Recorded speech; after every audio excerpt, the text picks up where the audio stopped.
Welcome. In this video, we will cover the basics of importing data into offline sorter that is in a matlab.mat file format. This video will cover the file formatting and info you will need to successfully import your data. I will also go over a couple offline sorter setup steps that we often cover in support calls for importing this kind of data. If after watching the video you do still run into issues, don't hesitate to contact us through email at support@plexon.com. You can schedule a one-on-one virtual data discussion, or you can contact us through our chat feature. Easy access to these features can be found at the help desk on our website, which is linked on this video page. Now let's go ahead and get started. First and foremost, Matlab must be installed on the same computer in which you are using offline sorter. This is for two reasons. One, bit compatibility, and two, offline sorter accesses matlab.dll library files as part of the import process. So let's go into these two factors in a little bit more detail. First, bit compatibility. The bit compatibility of your software is determined by the computers you are using. I'm using a 64-bit machine, and here on the offline sorter desktop icon, you can see that I'm using a 64-bit offline sorter program. In Matlab, I can check the bit version on the Home, Help, About Matlab menu. Here I see I'm using a 64-bit version of Matlab. The bit compatibility may become an issue if you are collecting or formatting data in Matlab on a computer of non-matching bit type to the computer you will then be doing your offline sorter analysis on. The second reason Matlab must be installed on the same computer as offline sorter is that offline sorter accesses two dynamic link library or D.dll files during data import. These two files are libmat.dll and libmx.dll. The important point here is that offline sorter must know where these files are on your computer. The easiest way to tell if offline sorter already knows where to find these files is to look under File, Import. And if your options for importing MATLAB data are grayed out, your computer does not know where to find these library files. So to tell your computer where to find these files, you first have to know where to find them on your computer. So this path starts on your local disk under Program Files, MATLAB. You want to go into the current version folder, the bin. Here you see I have both a Win32 and a Win64 folder. You may only see one or you may see both. Since I am using a 64-bit machine, I will go into the Win64 folder. And then I will go down and find these library files. So libmat, and then I'll scroll way down, way down.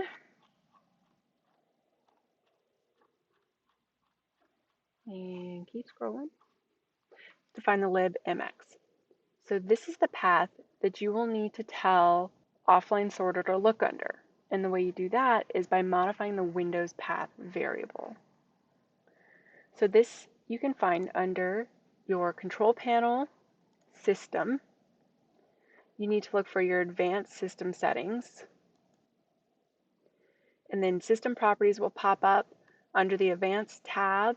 You want to go to environment variables. You'll see user variables, which you don't want to touch, and system variables. Under system variables, you want to look for the variable path and then hit edit. So you may see a lot of paths here, you may see only a few, but what you're looking for is the program file's MATLAB path.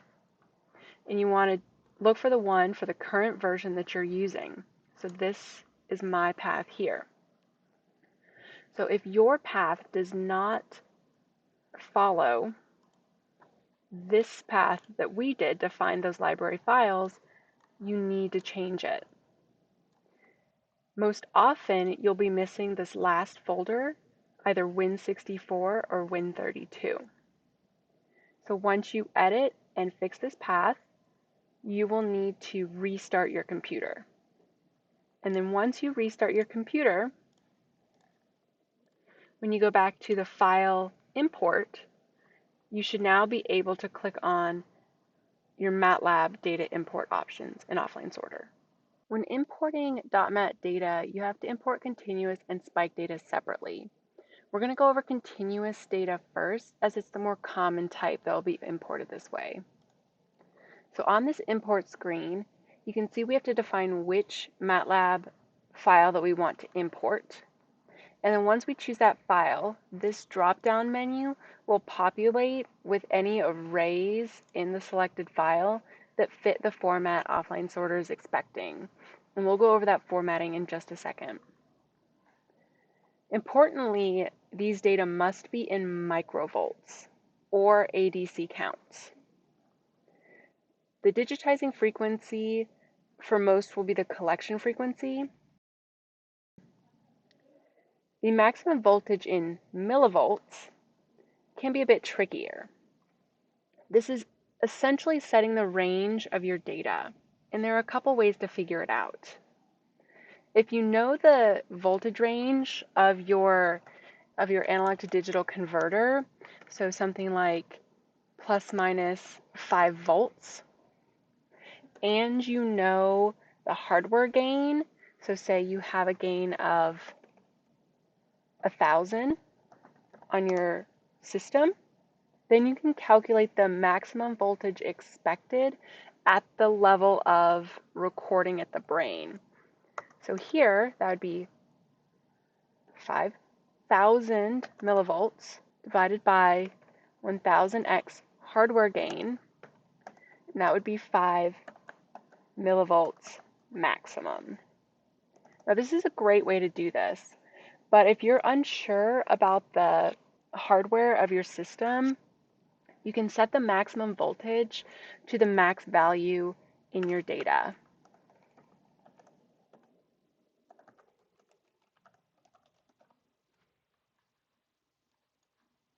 Or, as I would recommend, slightly above the maximum value of your data if you are going to be doing it this way. And this is the way I'll show you in this video. So let's look at some example data I already have in MATLAB. Over here in my workspace, you can see I have wideband continuous data imported originally in millivolts. Then I multiplied it by 1,000 to get it into microvolts, which is what offline sorter is expecting. Each row is a channel.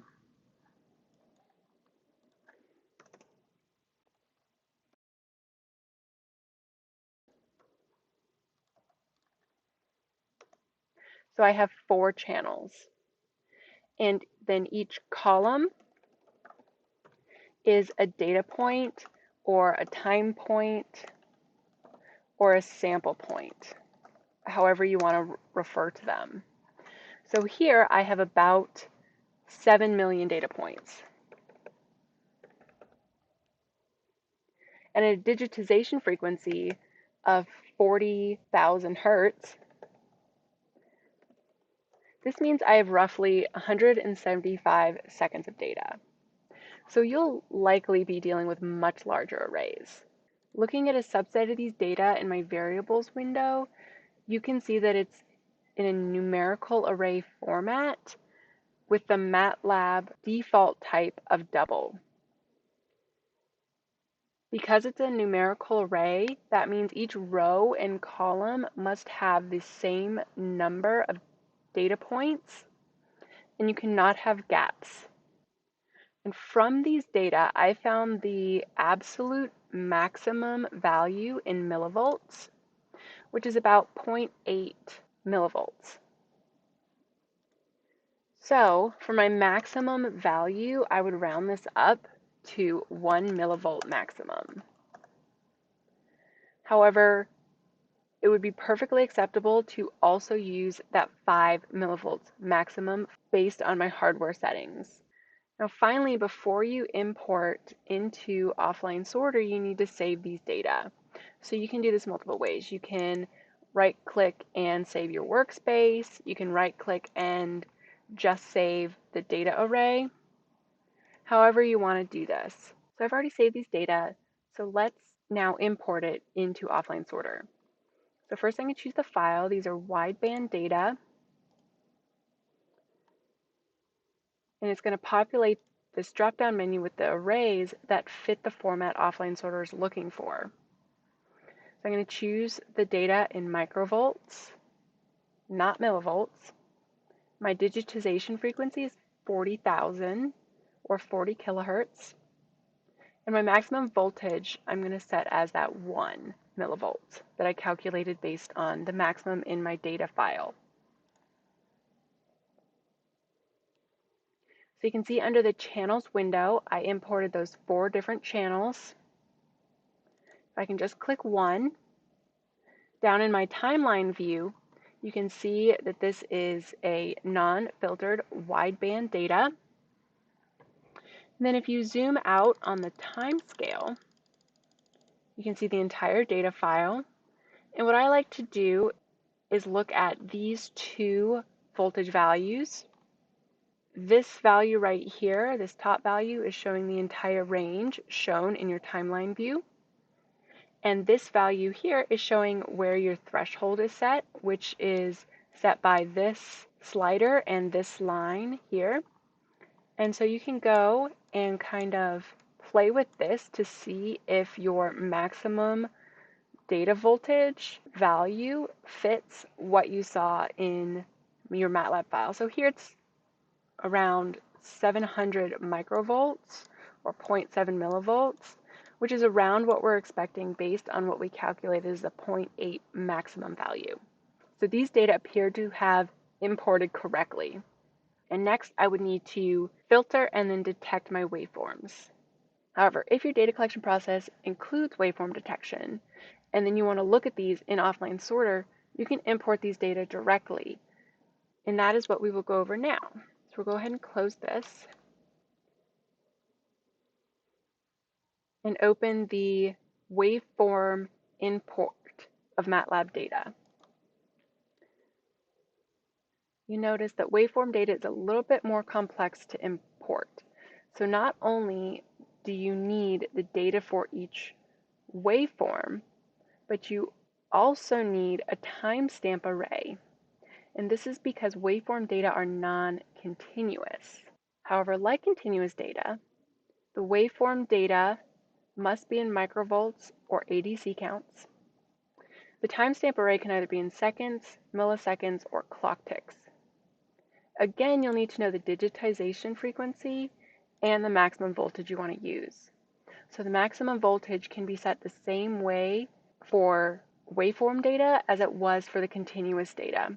You can either base it on your hardware or you can calculate the maximum voltage within the data file itself.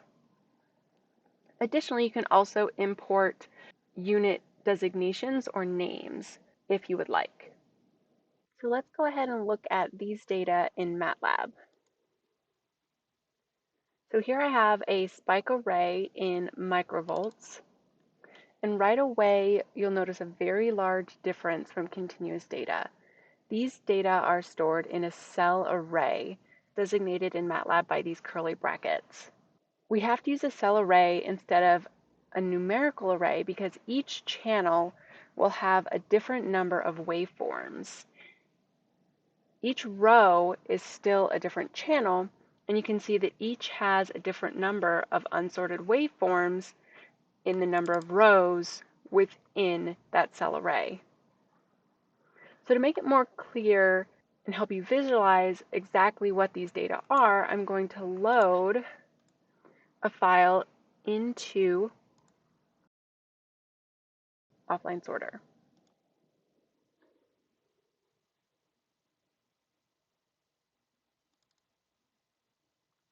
So here is a channel with unsorted waveforms. So it is these individual occurrences of waveforms that are represented in our spike array. again, with each row being an occurrence of a waveform and the columns being the length of the waveform.